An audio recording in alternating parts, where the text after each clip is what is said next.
Hey y'all, we're taking a look at fetal circulation. We have a model of a fetus here.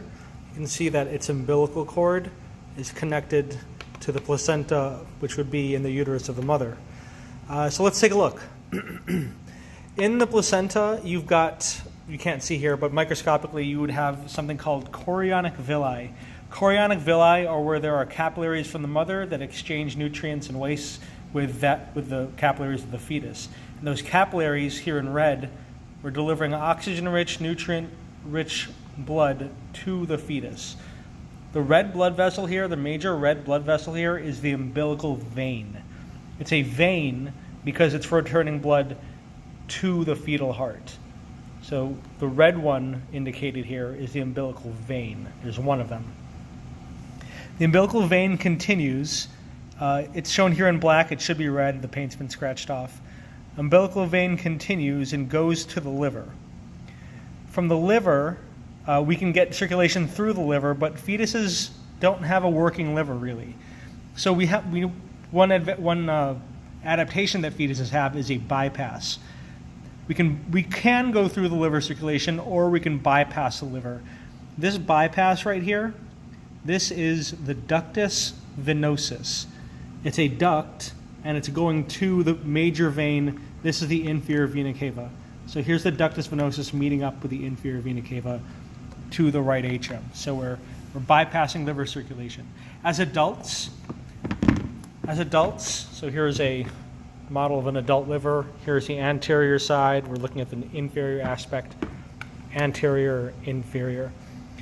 This is the remnant of that ductus venosus. It becomes the ligamentum venosum.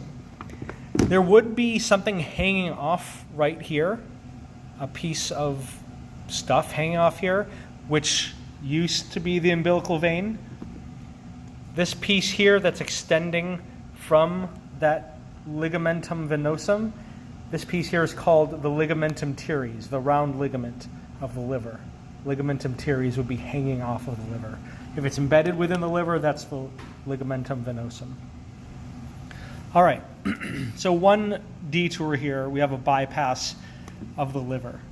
We continue to the right atrium, and from the right atrium, we can bypass the right ventricle and pulmonary circulation. One way to do that, see that hole in there?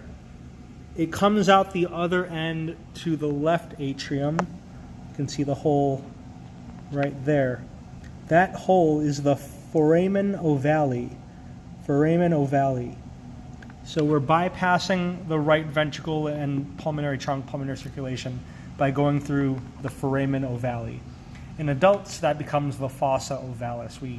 It fuses together. We don't want that hole as adults, as after we're born.